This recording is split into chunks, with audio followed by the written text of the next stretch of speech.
Hi, this is Leora Lanz, and you're listening to Marketing Mindset Lessons from Hospitality, the podcast where I speak with some of my amazing friends throughout the global landscape of hospitality and marketing.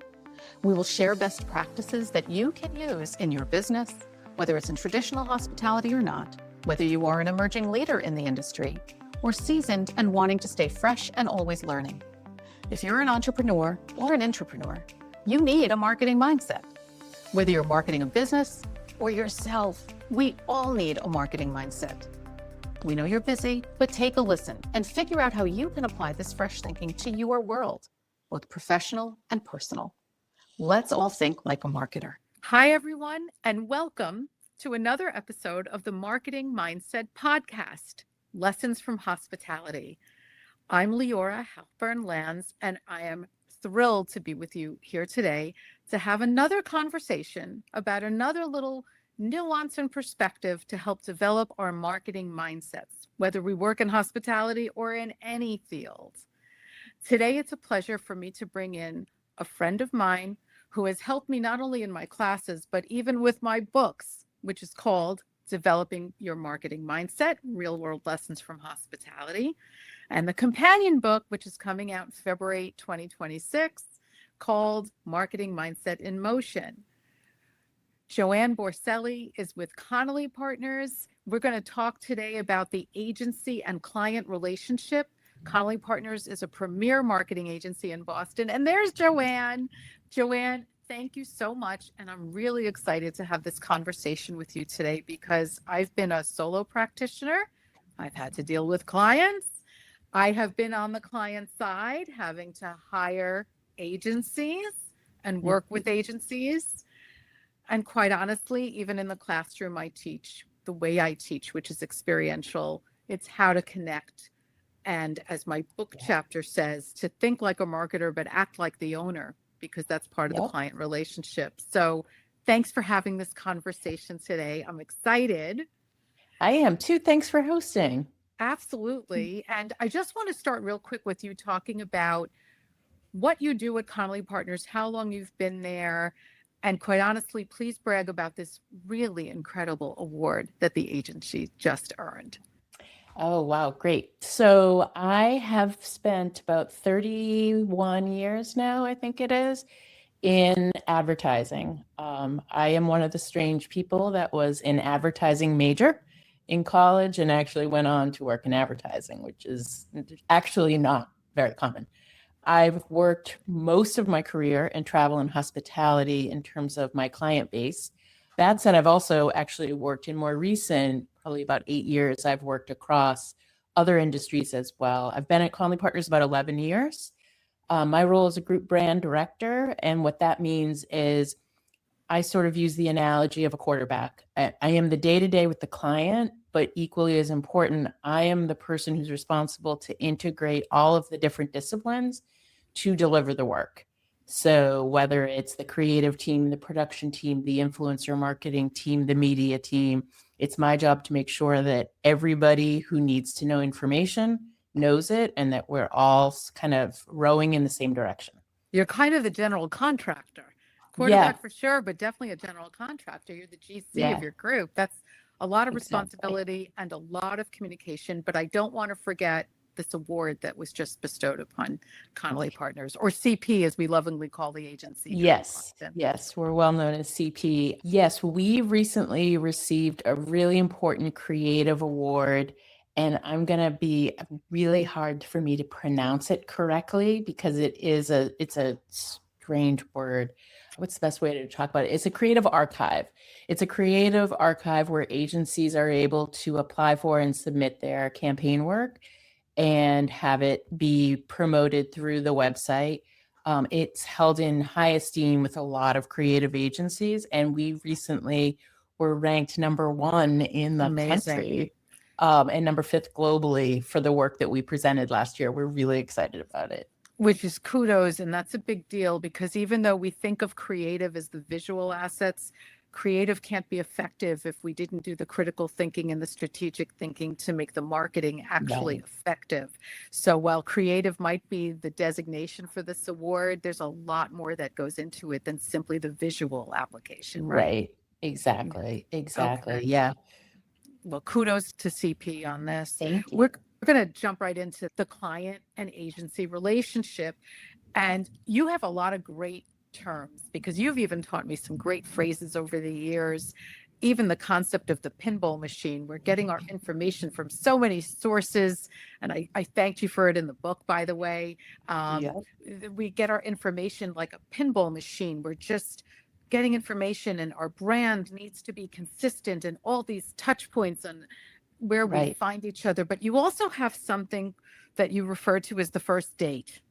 Yes. And when we have that first date, when you first hear from a client, when they're putting out a request for proposal for agencies or an RFP, talk about the Mm, first date. What do you mean, JoAnne? And what are the yeah. concerns that you have as an agency and a marketer, and how you pay attention to the client? Yeah. I spend a lot of time at this stage of my career reviewing RFPs, searching for RFPs, finding out what brands might be looking for new agencies. And so I read a lot of them. And I think that there's a lot that goes into, and I recognize that writing an RFP is a very complicated process. It's really challenging.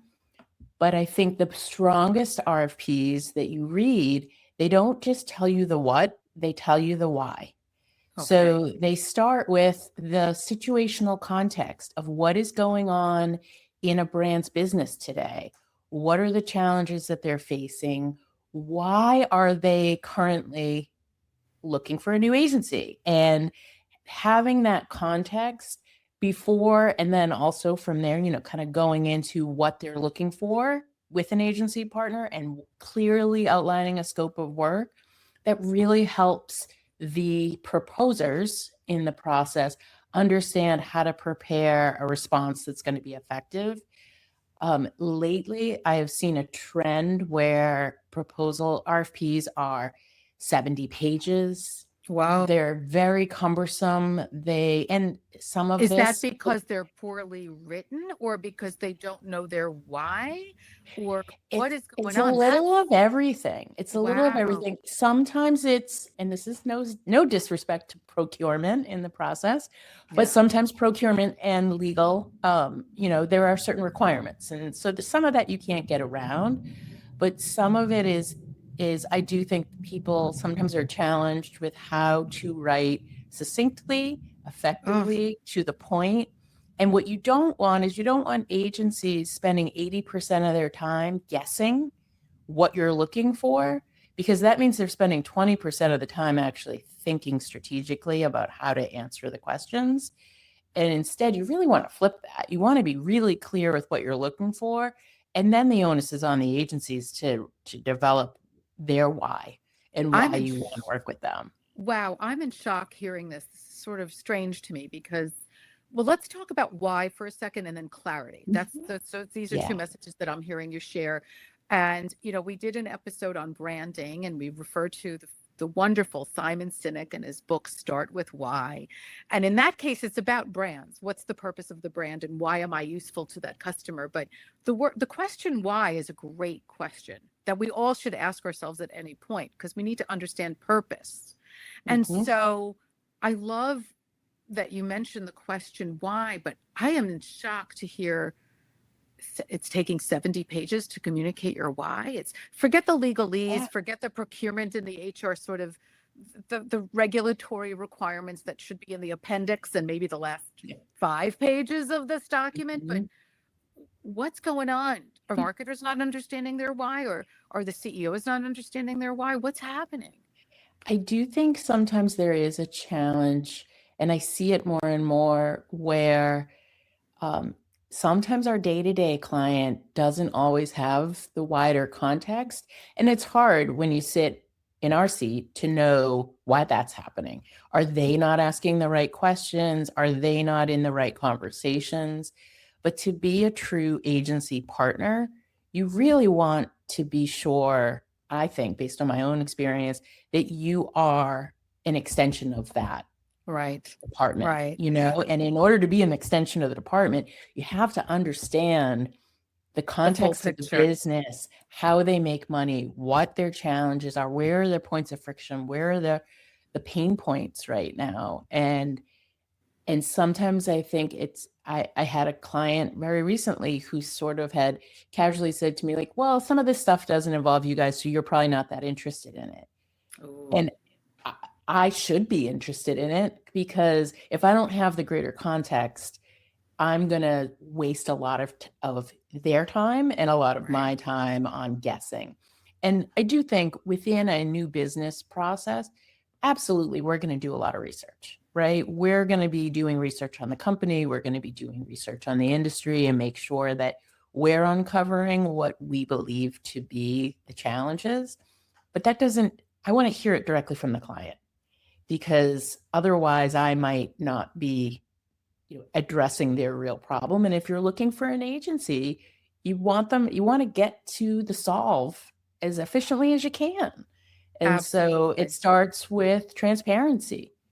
So let me just interject there, because one thing that we teach in our classrooms, but more importantly, that I've been teaching with my own clients over the years, sometimes you can't see the forest through the trees. And so folks who are working within a company, they see the bigger picture, but they don't realize they need to articulate that bigger picture. Or as the outside ears listening, we're picking up on nuances that they're not even realizing are happening in their world. And that's why it is important occasionally to have that outside consultant or that agency to be able to help provide further clarity, because when you help to see inside the forest, that helps surface what the real challenges are and what we really need to actually act upon for our marketing. So, boy, that's amazing. That's an interesting concept and challenge for me to hear. And it's a challenge for the consultant or the client, the agency, to sort of decipher through all those RFPs that are not well written, to figure out what is it that they need. And sometimes they may not exactly even know, and you have to dig in and find it for them. That's the clarity piece, right? Asking why. And then I know clarity was a really important element of this first date, right? This first experience together. Do you have an example of clarity? Maybe you don't have to name a client, but give us an example of where there was just real ambiguity and not clarity. Yeah, I was reading through it when went through the RFP process for a recent opportunity. And throughout the document, there was a lot of talk about media strategy and a lot of buzzwords. But once I went through the whole document, I, as someone with 30 years experience, couldn't tell, do they need media services, or are they handling the media buying on their own? I couldn't tell. And if I can't tell from the RFP, then that's a problem. And another example is most RFPs, depending on their size, they'll have a period where you can submit questions, and they will post, Q&A, and they'll post answers from anybody who is submitting. I have seen 30 pages of Q&A posted. If there are that many questions about your RFP, I question the clarity of your RFP. Right. A lot of the questions weren't strategic questions about your business. They were clarification questions. That's interesting. That's really interesting. It just seems, unfortunate, and an opportunity to kind of rethink things. Yes. And for you to help the client actually understand where they need their own clarity and how to articulate it. That's pretty amazing. Yeah. So let's move beyond the first date, and we've got a relationship. We're dating. So now we've got this relationship. What makes for a successful collaboration, partnership relationship? How does that work? I think the first thing is chemistry. And this is kind of a bridge to your earlier question about the first date, but your agency partner is, in theory, they are your partner in crime. They are, in your day-to-day challenges, they're your go-to. And if you're going to be in the trenches with someone, you want to make sure that you connect with those people. Right. You want to make sure that there's a connection. You want to make sure there's a level of trust, and trust won't happen day one. And some of the best new business processes I've gone through have included a dinner where you don't talk about the proposal. You don't talk about work. You sit and have dinner, because at the end of the day, you're humans, and you best be able to click for lack of a better word. You want Love to that. click with these people because you're going to be going through some great times, but realistically, you're going to have challenges, right? And there might be times where you disagree with each other, but are you going to be able to do that and then continue to forge ahead and find a productive solution? So you want to make sure there's chemistry. I think that's the very beginning, because I love think, that. yeah, and I think ultimately where I'm going with that is trust, because without trust, there's nothing. I want to stop you right there, if you don't mind, for a second, because I want to share my own experience, an example, and I'm fairly confident this is what you mean when, if we don't have trust, we don't have a great relationship. But I had a client for a time when I was a solo practitioner where I was treated more like a vendor rather than an extension of her team and the department. And I don't know whether it was an insecurity situation. I'm not here to take anyone's job. The last thing if anything, I was trying to help them do their jobs better. I did have relationships. That's what I was brought on for. I was brought on for certain reasons. And yet I think that caused a little bit of a fear. But I was also put into a place where I wasn't regarded as an extension of the team. It was almost like treating them like a third-party service provider, and I'm human too.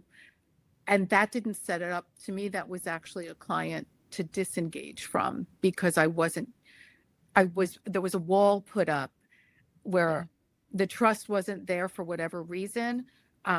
But that makes for a very uncomfortable working relationship. Whereas I've had so many clients, God bless, throughout my career, where we still feel like we're connected. And that might have been 20 years ago, right? Because we were an extension of each other's team. And as I teach students in the classroom, it's about our project. It's about our hotel. It's us. It's we. It's not your hotel and you need to do this. It's ours because I'm in this with you. And even the first chapter of my book, Think Like a Marketer, Act Like the Owner. I'm as invested in this as you are. I want to be your partner. And I'm thinking that's what you mean by the trust factor. It is. It is. And on the agency side, we have to earn that trust. That trust doesn't start from day one. And you earn it by treating that client and like your number one priority. And you must be able to be willing to really roll your sleeves up, really get to know their industry, subscribe to the newsletters, listen to the podcast, like really get into it, because you want to be able to understand what your client's challenged with on a day-to-day basis. And the more you can do that, you do start to earn that trust, so that the solutions you're coming forth with are strong and are relevant solutions that are going to help your client. At the end of the day, I often see our role is, to boil it down pretty simply, but it's our job to make our client look good. Right. And the more I can do that, the greater that trust factor is. And so at the end of the day, you're never going to be perfect. And there's going to be a time where something goes wrong. But if you've established enough credibility and you've established trust, I like to joke with some of the people in our department. I talk about the favor jar. I said, you know what? If you over deliver on a consistent basis, that point in time where reality happens and you mess up, because we're all human and we mess up at some point, it's a lot different to have that conversation, because you've earned a place of trust. And you can apologize for the mistake, you can suggest the solution and move on, but it's a lot different than if you had never earned the trust to begin with. And that's the beautiful part, especially about the hospitality industry, because we do cross paths and intersect over our careers at various points. But if we've delivered good work each time, we know who we can trust to work with again and collaborate on. And I'm sure you've had those experiences. I know many, many friends of mine throughout all these decades of working in hospitality. We've crossed paths numerous ways because we've delivered good work for each other and can trust each other. And that's a really absolutely. Then I just had a conversation with the client over email. Actually, it was over text, but the other day, I have a client who I used to work with for a very long time. He's relocated to Vietnam. He's working for a hotel company in Vietnam, and we still do Zoom calls. Of course. Because Of we course. just we transcended. We became not just client agency. We became friends, and we no longer work together. But he said, "I'd love to hop on a call. I want to hear what's going on in your life. Let's connect in the next month." Like that's the sign of a strong relationship, I think. Absolutely. And that's what happens is relationships really become friendships. And when they become Yeah. friendships, that's when the trust is there. I want to quickly, and forgive me because I started to say this a second ago, but you mentioned challenges. I know there were 3 specific pain points that I was wondering if we could just touch on quickly, because then we'll wrap up afterwards. But there's some challenges when you work with clients. There's some challenges when you work on a team, right? One, the challenge, you call it democratic decision making. I call it too many cooks in the kitchen. That's one. Yep. 2 is innovation killing, which Yep. I would call be open to new ideas. And 3, knowing what it is we need to measure for success, right? Which you very clearly call the clear expectation. Let's start with 1 first, that too many cooks in the kitchen. Just share a drop about why is that a problem? Yeah. I mean, it's controversial to say this, but I believe committees are where good ideas go to die. Oh boy. It is just the reality that when you try to please too many different perspectives, you're going to end up with a very generic vanilla solution that I don't believe will move the needle as much, most likely, as it could or as it should. And the reality is there are a lot of people who have input, and that's not to say that they shouldn't have their input. I had a really smart client once tell me, "JoAnne, I have to listen to everybody. I have to get their input, and I have to consider their input. I don't have to address every single piece of input that I get, but I owe it to them to ask for their input. And then I, as the leader, need to filter that and need to make the decision on how we move forward." And I think that is the crux of it, is that there has to be a leader on the client side who is going to make decisions. There has to be the decision maker who says, this is the path we're taking. And when I've been involved in lots of scenarios where everybody has a vote, and then and you get feedback, sometimes that's, what I call like the copy paste feedback, where everybody gave feedback and then they toss the feedback kind of over the proverbial wall and say, just figure it out. And that's not the right way to do it. That's not strategic. Like the strategic leader really needs to step up and say, okay, this is the feedback we got. Now let's talk about how we're going to move forward. That's, I think your client's advice was brilliant. I think that's brilliant leadership is really what that's all about. You also talk about the innovation killer, just not being open to new ideas. I will confess, in my career, there have been situations where I have too often heard, that's not how it's done. That's not how it's done. And that drives me crazy. And maybe that's sort of the creative in the marketing in me. Tell me what you mean sort of real quickly in terms of the innovation killers. Yeah. And some of that goes back to the trust factor, but creativity is a place where sometimes you will go down a couple of wrong roads before you hit the right road. But if you're going to play it safe and not give your partner the opportunity to explore all different angles, you might end up with the vanilla solution. And I think you have to be able to trust the process and be willing to have really kind of that radical transparency where, you know what, this solution that you're proposing isn't working for me, but here's why. This one is working for me, and here's why. Because if you can sort of look at your options that your agency partner is recommending and be able to articulate what it is you like or don't like about a solution, even though that original idea might not be the right one, it could lead to the right one. Right. And I think you have to be willing to trust that process a little bit, because it can lead to some really cool and different spaces. Perfect. And then finally, these clear expectations for success. If you'll indulge me for a second, I have to give a shout out to a colleague of yours who I adore, and that's Scott Savitt at Connolly Partners, because Scott is the one who gave me clarity years ago for the digital marketing course that we teach, but also just as a marketer, you've got to start with the end goals. And that's actually a chapter in my Developing Your Marketing Mindset book. What does that mean? Well, how do we know we're successful if we don't know what we're measuring? We need to know what to measure, and then we have to determine how to get there, because that's how you measure success. So you mentioned as a point of friction, a clear expectation of success. Is that what you're referring to? Yeah. We start everything we do at CP with what does success look like in this instance? And as much as possible, how to quantify that success.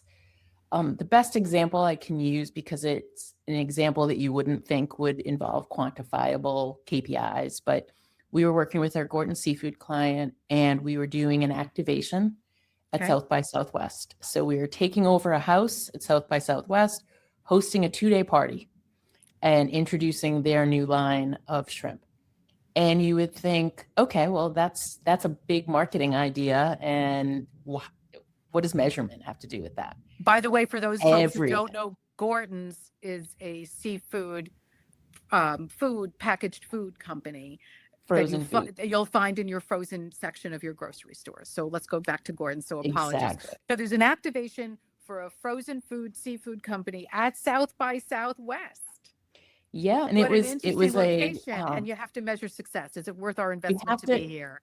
Exactly. It was a radical idea, and it needed absolutely a measurement plan from day one. And so the integrated teams for that account really sat down all at the same table and said, all right, how are we going to measure success? And what I mean by the integrated team is it was not just the analytics team or the media team, but the influencer marketing team, the creative team, the production team, and the client, to be able to outline, okay, how are we going to define success for this event? And they were able to outline a clear list of KPIs and clear goals of what they wanted to get out of the event. And then we were able to flesh out and build out the strategy to make sure that we could achieve those goals. And so even an activation should have measurable goals. Absolutely. And it is surprising sometimes when you work with different brands and you ask about success metrics. Like, I will tell you, clicks are not success metrics. Right. Clicks are an interesting piece of data, but clicks are not going to define success. What exactly defines success? And sometimes that's really hard, but the more clear you are at the outset, the better the outcome's going to be. We're going to end on that note, because that is perfect for understanding not just the client marketer relationship, but marketing in general. We need to know how to define that success. So, JoAnne, I'm really grateful. What I took away, besides all these great examples, were, do good work and gain that trust factor and get clarity from the clients to be able to start that and to actually start developing our marketing mindset. JoAnne, thank you for having a conversation with me. And I think we'll be doing more going forward. It means a lot. So appreciate you sharing your knowledge. Thank you. Anytime. I'd love to come back. Thanks so much. Take care. Thank you so much for listening to this episode of Marketing Mindset, Lessons from Hospitality. Marketing Mindset is a production of Think Tank Media and the Hospitality Nexus, the global platform for hospitality education, with resources such as podcasts, articles, and video tutorials. I'm your host, Leora Lanz, and if you want to learn more about how we can work together, visit my LinkedIn at Leora Lanz. Remember to order a copy of my debut book, the international bestseller, Developing Your Marketing Mindset, Real-World Lessons from Hospitality, which also won the Business Book of 2025 award from the New England Book Festival. And the newest in the series, the companion book, Marketing Mindset in Motion, inspired by hospitality. Everything you need to think like a marketer for your business, your service, or yourself. Connect with meaning through wellness, sustainability, and community to market with meaning and remember the hospitality. Until next time.